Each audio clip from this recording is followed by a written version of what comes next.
community, this is Tommy and welcome to another musical adventure. And today's adventure is just a rundown of some recent pickups that I've had. It's quite a few. It's been a while since I've done one of these and I've picked up a few things. We had a record show here in my local area today and I went to it and I got some things and I thought, you know what, I might as well show you guys what I got. And so that's what I'm going to do. Hey, if you haven't subscribed to my channel yet, please do so. It's free, doesn't cost you anything, and I appreciate the support. So go ahead and click that bell, get notified when there's new content. Comment down below. I love interacting with you guys, so hit the comment button. Also, give the video a like if you're so inclined. And hey, if you know somebody that might be interested in this kind of content, share it with them. So get the word out. I appreciate it. Thanks. So without further ado, here are my recent acquisitions. We're going to start off with a 45. This is Bob Dylan's Blind Willie Mctell. This is kind of on the coattails of the latest bootleg series. This is a Third Man Records release. This is just two different takes. Take 1 and take 5 of Blind Willie Mctell. Outtakes from the Infidels album from '83. And, you know, big fan of Bob. Had to get it. Here's an album I wasn't really familiar with. This is The Left Bank. Yes, it's That Left Bank. The Left Bank from the 60s, Walk Away Renee. This is on the Bam Caruso label. 1986 is the year that this came out. And so it's 80s Left Bank. Steve Martin, Tom Finn, George Cameron. I think the hit on this album was Strangers on a Train. Really cool power pop sort of vibe. I enjoyed this record. I picked it up for really cheap. It's called Voices Carry. Left Bank. I love the fact that the top of it says File under Groups Teen. So it's got that throwback top, but of course the rest of the cover looks pretty dated. Left Bank. Another artist that I'm kind of getting into a lot recently is Paul Williams. This is his first, I think, solo album. It's called Someday Man on the Reprise label. I think he went on to record for R.e.m. Of course, Paul Williams, known primarily as a songwriter. I believe he's the president of ASCAP these days. Great writer. There's the track listing. Someday Man, Monkees fans know that track. The Monkees did that. Roger Nichols, another favorite of mine. Just good pop music. This band, of course, the album was produced by Roger Nichols. The band features like Hal Blaine, Earl Palmer, Joe Osborne on bass, Larry Netchell. I mean, there's just so many names and people involved in this. But Paul Williams wrote the music on this. No, Roger Nichols wrote the music. Paul Williams wrote the lyrics. Of course, you know a lot of their material from the Carpenters. So I'm really getting into Paul, trying to find some more of his records out there. I've only got a couple, but I really like what I've heard. And I think he's great, and I wish that I had more of his records in my collection. Here is a very recent reissue that just came out. This is r.e.m's New Adventures in Hi-Fi. There's the hype sticker for you guys. This is the 25th anniversary edition. This is an album that came out in 1996, in the fall of '96. This was the last album to feature all 4 original members. Drummer Bill Berry would leave after this album. It was largely recorded during the Monster Tour, World Tour for the previous album. This is a 2-record set cut by Kevin Gray. It sounds phenomenal. I don't have an original of this, so I was really stoked to get that reissue of New Adventures in Hi-Fi. R.e.m. is one of my favorite bands, and that's an album that I'm really glad to have. This was another recent one. This is a, wow, just a cool find. This is Dr. John, the Night Tripper, Gree. This is his first album on the Atco label. Now, this is a later pressing. This isn't an original from 1968. This is, of course, a yellow Atco label. So it's not an original, but still, it's a pretty rare record, and this one's in really nice shape. The jacket's a little bit beat up, as you can tell. from the video, but the record is in fantastic shape. And so really cool to have Gree. I think this was recently reissued on Record Store Day.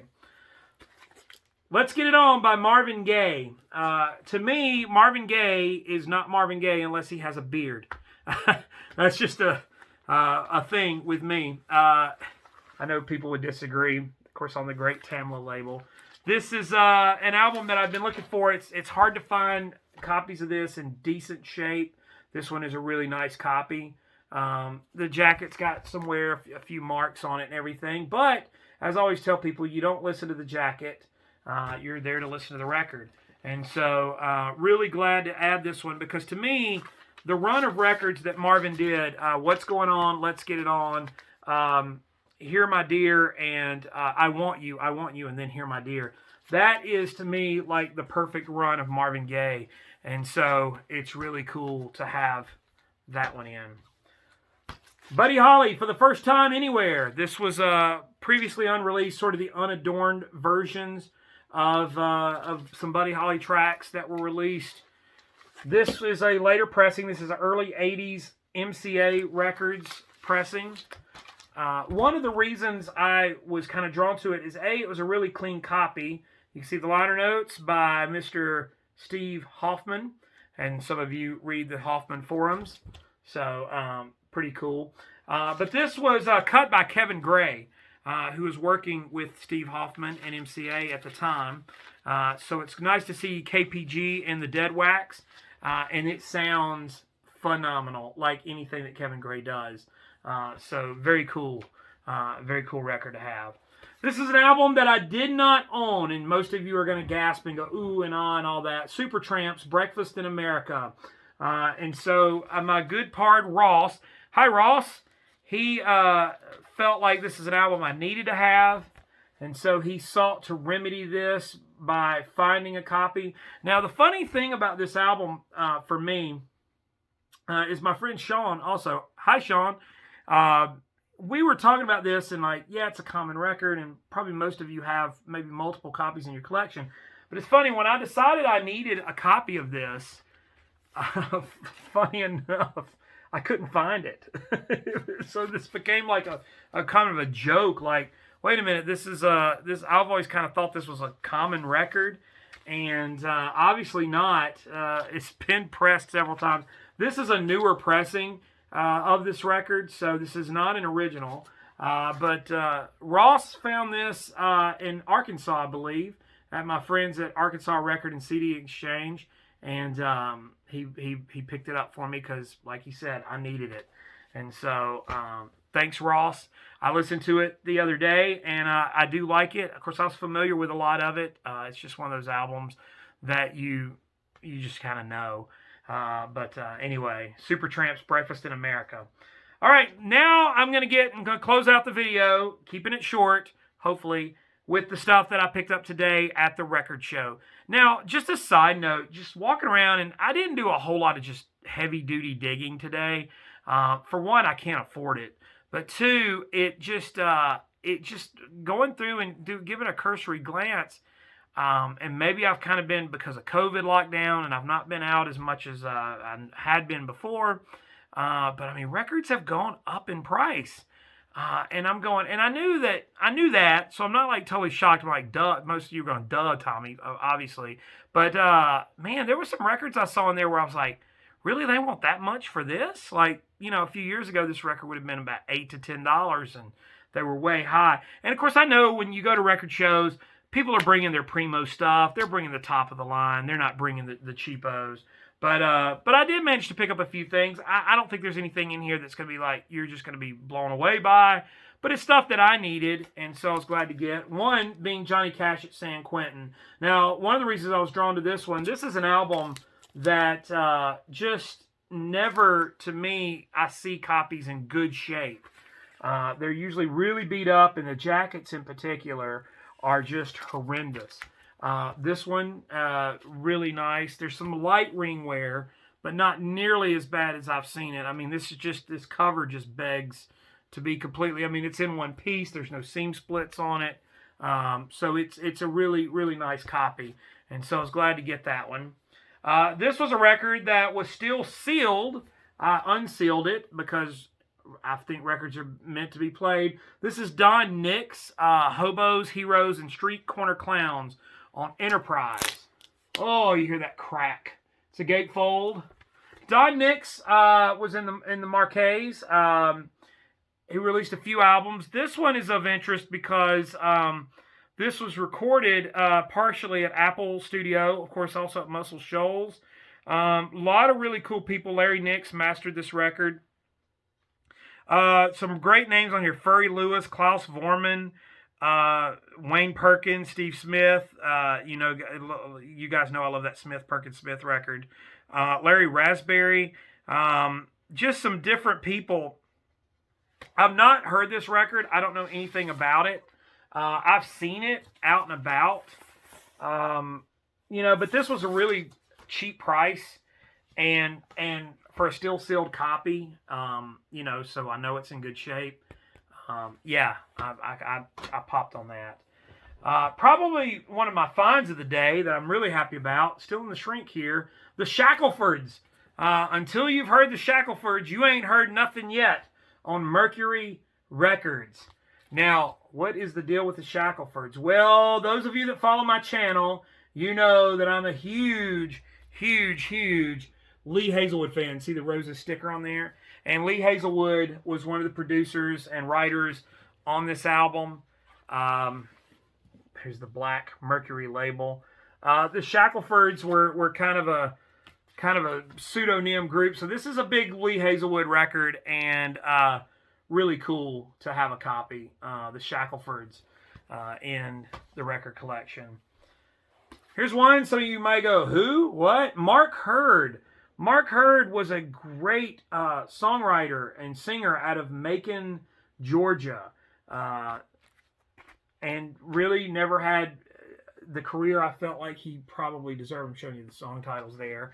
And so anytime I can find a Mark Hurd record, this is on the AB label from 1978. He played, he recorded for a lot of small labels, and Creative Sound out of Malibu is the distributor.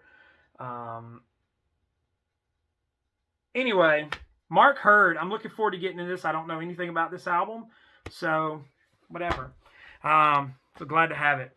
Finally, last but certainly not least, this was a sort of a gamble. I took a bit of a trip to the casino, as it were, and I got this.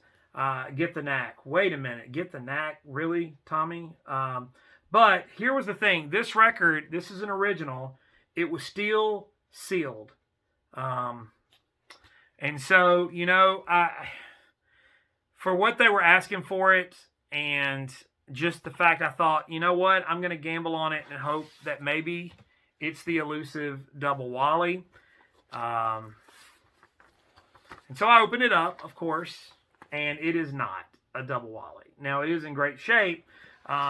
It's not translucent. Double checking it again. It's not translucent. This is Winchester pressing, and it is the, I believe, Steve Hall cut. Which I've heard is a nice cut, so I don't know. I do have a double Wally Get the Knack, and the jacket is pretty beat up, so I figured, worst case scenario, I could just use the nice new jacket and put the Wally in it. So that's a lot to pay for a jacket. But if it had been a Wally in there, I would have been like, boom, score. But I gambled and lost, but I feel like I came out ahead. Hey guys, I hope everyone's doing all right. That was my recent pickups. I hope everyone has a safe and happy holiday out there. Thanks so much for tuning in and watching the videos. I enjoy doing them for you guys. Like I said, comment down below. Like, share, subscribe. You know the whole routine. Thanks again. Hey, and in the meantime, save the Texas Prairie Chicken.